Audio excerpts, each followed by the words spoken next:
Halloween night had always been my favorite. There was something magical about the crisp air, the carved pumpkins glowing on porches, and the thrill of wandering through the neighborhood in search of candy. But this year felt different. As my friends and I donned our costumes, witches, vampires, and a ghost, I sensed an unease in the air, like static before a storm. We set out, giggling and shoving each other playfully, but as we walked deeper into the neighborhood, I noticed how eerily quiet it had become. The houses looked different, shadowy and looming. My phone buzzed with a notification, a text from my mom reminding me to be home before midnight. I shrugged it off, but the sense of foreboding lingered. Our first stop was an old house at the end of the street. It had been abandoned for years, its windows boarded up, the yard overgrown. "Let's go check it out," Kelly suggested, her eyes gleaming with mischief. The others hesitated, but the thrill of a dare pushed us forward. As we crept up the cracked path, the atmosphere grew heavier, the air felt thick, and the wind seemed to whisper warnings. "Just a quick look," I murmured, trying to convince myself.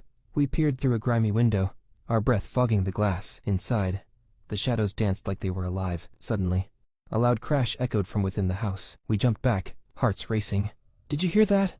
I asked, glancing at my friends, who looked just as frightened as I felt. "Let's get out of here," Jamie said, her voice shaky. But before we could turn, the door creaked open on its own, revealing a dark hallway. Something compelled us to step inside, curiosity winning over fear. The air was cold, the smell of decay wafting around us. As we ventured deeper, we heard the faint sound of a child's laughter echoing through the halls. It was unsettling, almost too cheerful for this place. "That's creepy," Kelly whispered, her bravado fading. "Let's just see where it's coming from," I said, despite my own apprehension. We followed the sound, moving cautiously as the floorboards creaked beneath our feet. We turned a corner and stumbled upon a small room, its walls lined with peeling wallpaper. In the center sat a dusty old toy chest, slightly ajar. The laughter grew louder, more urgent, as if inviting us closer. "Open it," Kelly dared, her voice barely a whisper. I hesitated, but felt an inexplicable pull. I walked to the chest and lifted the lid, dust swirling in the stale air. Inside lay a collection of toys, dolls with cracked porcelain faces, rusted trucks, and a tattered teddy bear. But at the bottom, something caught my eye.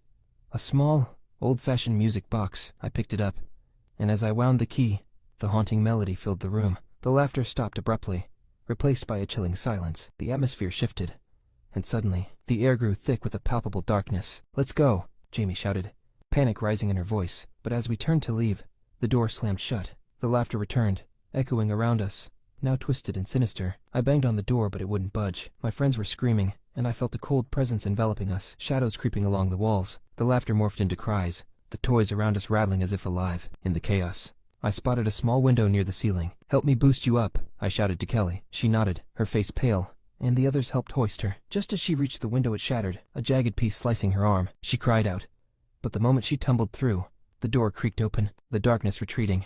"Run!" she yelled, and we dashed past the threshold, racing through the yard and into the night. Breathless, we didn't stop until we reached the safety of the streetlights, the music box still clutched in my hand. I glanced back at the house, which loomed ominously in the shadows.